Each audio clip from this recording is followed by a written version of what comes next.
Will cabovers ever come back into the industry? Let's have a look at this. Let's look at the practical side.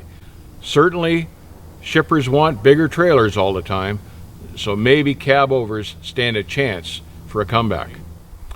The need for trailers to keep getting bigger and bigger isn't going to stop. Greedy shippers are always going to want bigger trailers, and with the bigger trailers comes the need for smaller trucks, or you just can't get the damn things around the corner and into the loading docks. Certainly, with the cabover, you can get a shorter wheelbase than you ever could with a curb sniffer. I compared a few of them, and with a double bunk cabover, you could basically run on a 155-inch wheelbase. That's pretty damn short.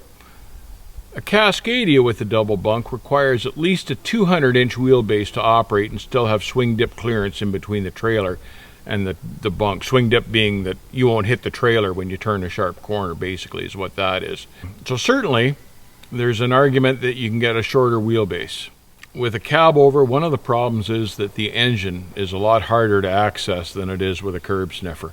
With a curb sniffer, you can just simply pull the hood, and the mechanic or you can get at just about any part of the engine they want. With a cabover, you had to jack up the cab, but before you jacked up the cab, you had to strap down all your stuff inside, or when you jacked up the cab, it would all come out through the windshield, and that was a real minus for the cabover. So that was a problem with them. However, these big carriers now that are buying the trucks, and it's going to only be big carriers ordering trucks here in the future soon, because the owner-operators are all but gone. But the big carriers are going to be the big customers of these trucking manufacturers. And these big carriers tend to listen to their mechanics even less than they listen to their drivers. So, are the big companies going to care about engine access? No. Another question that comes up with cabovers is, are they as safe in a head-on accident as a curb sniffer? Let's be honest, they can't possibly be quite as safe. At least a curb sniffer has some sort of a crumple zone of a hood between you and whatever it is you could be hitting, be it another truck or a rock face or whatever. Bit of a crumple zone there. But in a cabover, there's nothing between you and what you hit other than a sheet of glass, which is the windshield. And it's not unusual now in a cabover collision to have the cabover spit the driver right through the glass. That used to happen a fair bit, actually.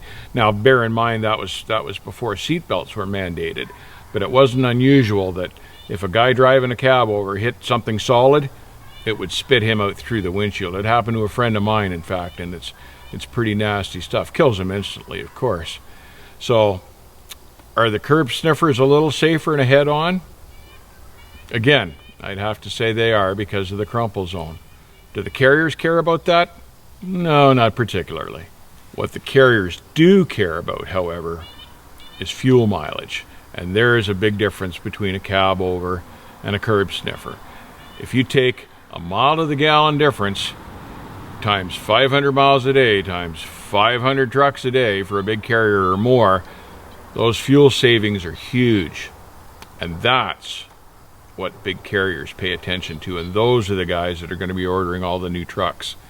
As far as I'm aware, you can't even order a cabover in North America anymore. Yes, they've got them in Europe, but Europe's a completely different road system. They've got to have cabovers over there because the roads are so narrow, tight, and small with sharp curves. We don't suffer from that in North America.